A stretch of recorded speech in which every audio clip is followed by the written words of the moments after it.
ini ya teman-teman. Ya semua. Terima kasih udah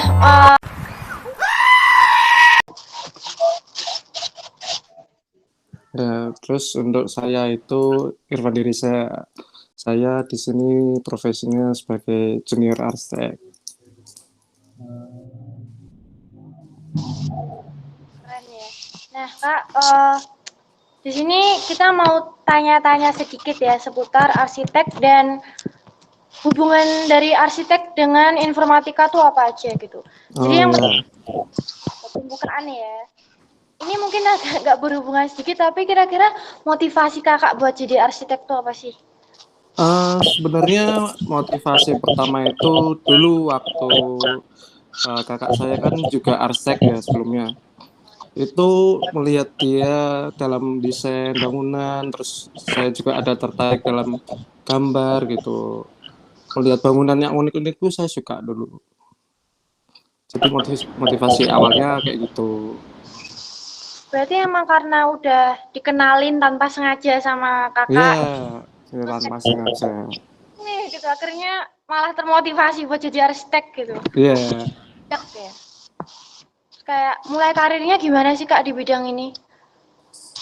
awal karir itu tahun 2022 kemarin. Itu aku nggak langsung, ya baru. Aku nggak langsung terjun di arsiteknya, tapi aku lebih ke lapangannya. Untuk lapangannya itu gimana ya kak, bisa dijelasin nggak agak? Uh, jadi untuk arsitek itu ada bagian desain dan bagian lapangan. Jadi untuk bagian desain itu lebih ke desain arsitekturnya. Kalau lapangan itu ke bagian pembangunan. Jadi dia itu lebih ke pelaksanaan dalam desainnya itu. Oh iya, mudeng. Oke, terima kasih kak. Ya, Lalu kalau misalnya jadi arsitek, ini kan sebuah pekerjaan ya, yang pasti semua hal itu kan ada kendalanya nih. Nah, sebagai seorang arsitek yang bisa dibilang nggak banyak orang yang bisa jadi arsitek gitu, kendalanya apa aja sih kak? kalau kendala, kalau aku sendiri itu kalau nggak mood, Tergantung mood ya. ya itu kalau kamu nggak mood itu mau kamu cari ide, mau cari apapun. Kalau kamu dalam posisi kamu nggak mood, nggak ada passion apa, belum membangun mood dirimu sendiri untuk mendesain itu susah banget. Mau serumit apapun kamu cari web apa, mau cari inspirasi apa, itu pasti eh, susah untuk nyariin desainnya gitu. Berarti setiap apa ya, setiap kerja ini moodnya harus dijaga ya baik-baik ya kak ya. Iya, iya. Kalau Kalau aku enggak, gitu. iya sih, keren sih. Kalau misalnya kakaknya bisa bertahan sampai sekarang dengan seperti itu keren sih kak. Patut ini ya.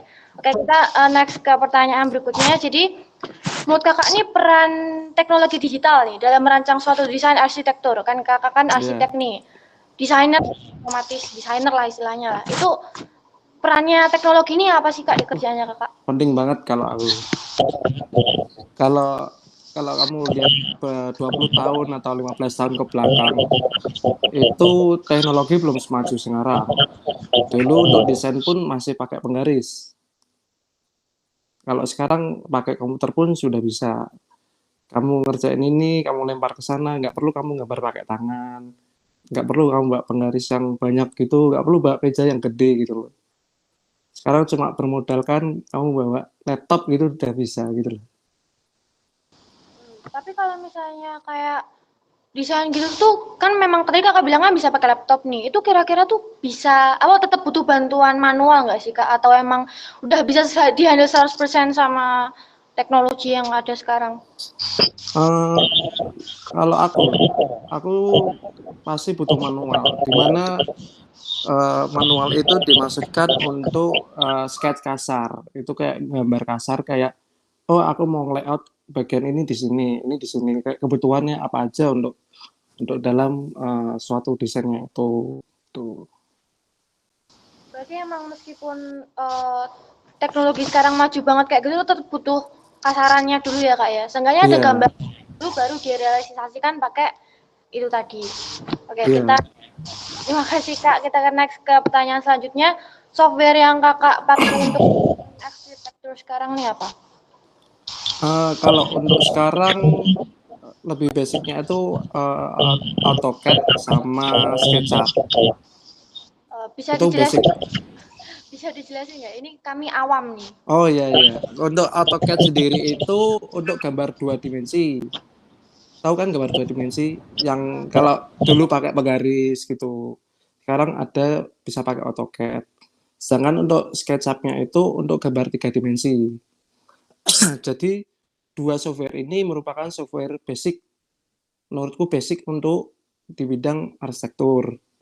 Karena eh, tan karena untuk perkembangan teknologi kan sekarang kan nggak perlu harus bikin maket, nggak harus pakai gambar tangan gitu loh. Jadi semua udah pakai teknologi gitu. Berarti kalau misalnya tadi Kakak kan bilang basic nih, berarti emang mostly orang-orang yang desain arsitektur gitu tuh pakai itu semuanya atau mungkin kurang lebih atau mayoritas pakai itu atau gimana? Ya, untuk dua software ini kebanyakan harus bisa. Karena ini paling basic banget untuk di bidang arsitektur gitu. Jadi Kakak pilih itu karena emang oh ya udah emang harusnya bisa itu gitu loh. Jadi kayak Ya, mudah aja gitu. ya ini untuk basicnya sebenarnya softwarenya itu banyak. Mau pakai apa aja bisa. Eh, karena di kantorku kan lebih mengutamakan pakai AutoCAD sama SketchUp gitu. Kalau softwarenya sendiri itu banyak untuk bisa pakai pengaplikasikan arsitektur gitu. Dari dua yang tadi Kakak jelasin itu kira-kira kelebihan sama kekurangannya apa nih? Kayak perbedaannya, mungkin ada perbedaan sama kayak software lain, yang lain lebih ini, yang lain lebih itu, gitu.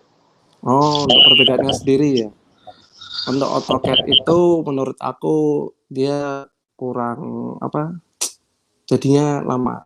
Kalau ada satu software yang menurutku lebih cepat. Dia udah jadi 3D, udah jadi 2D. Itu pakai Revit.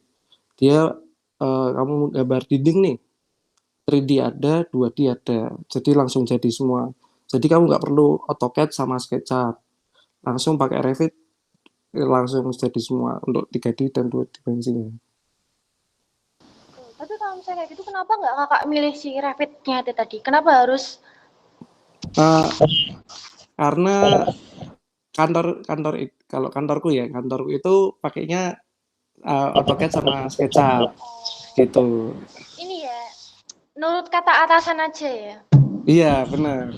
Atasan aja, hanya mengikuti. Oke. Iya.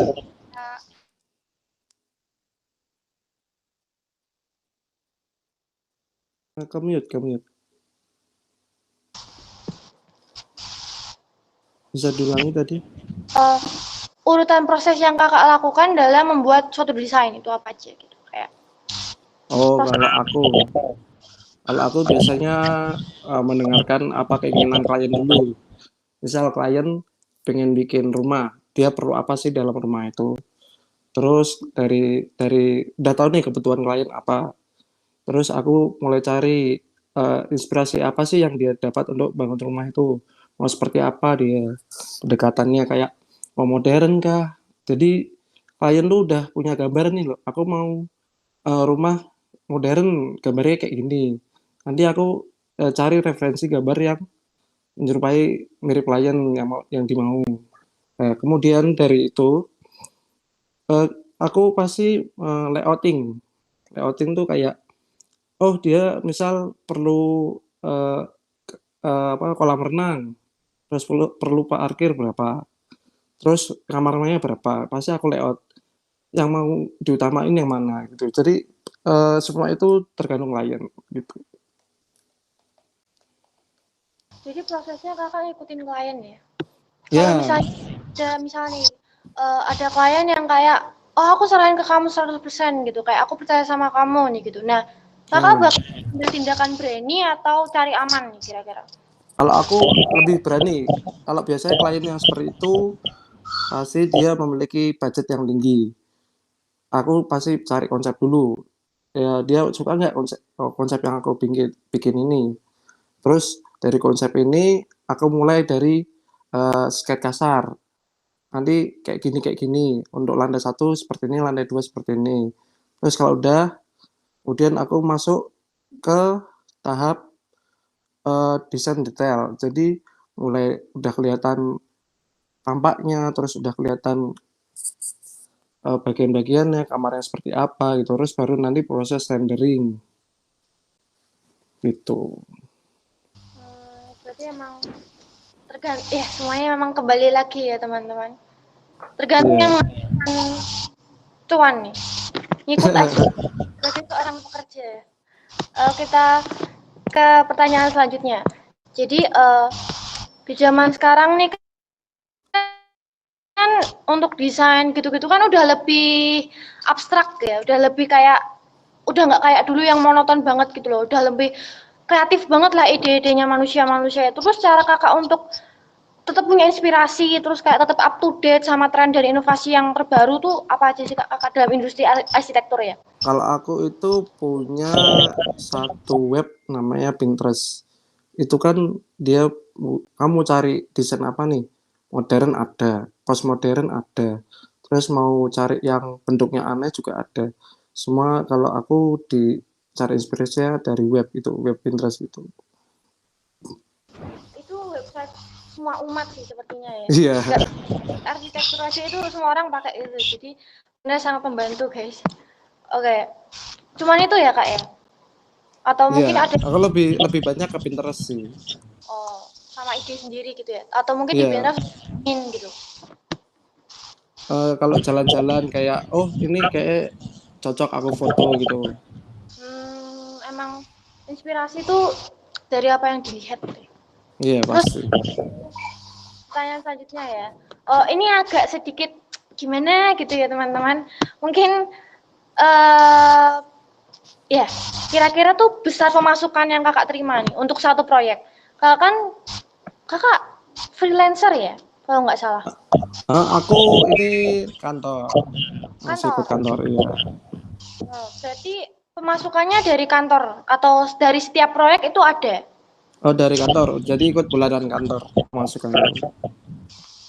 Oke, itu kira-kira berapa ya kak ya? Mungkin bisa di-spill, bisa juga enggak masalah. Oh ya, kalau aku UMR. Cari aman guys, cari aman. Ya puji Tuhan berarti sudah mencukupi lah setidaknya ya. Ya Jadi mencukupi.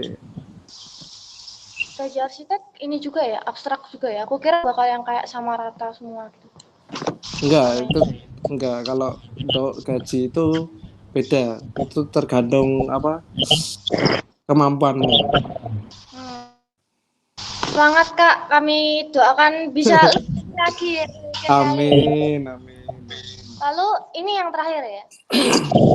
Saran yang bisa kakak kasih kepada orang yang ingin mulai karir sebagai arsitek apa nih? Jangan pernah menyerah untuk mencoba. Dah itu aja. Sangat-sangat ini ya teman-teman. Ya semua orang akan mengucapkan hal itu, tapi keren banget kak. Makasih udah mau meluangkan waktunya. Makasih Ya, banget juga. Oke, saya serahkan kepada Farel Sartomo.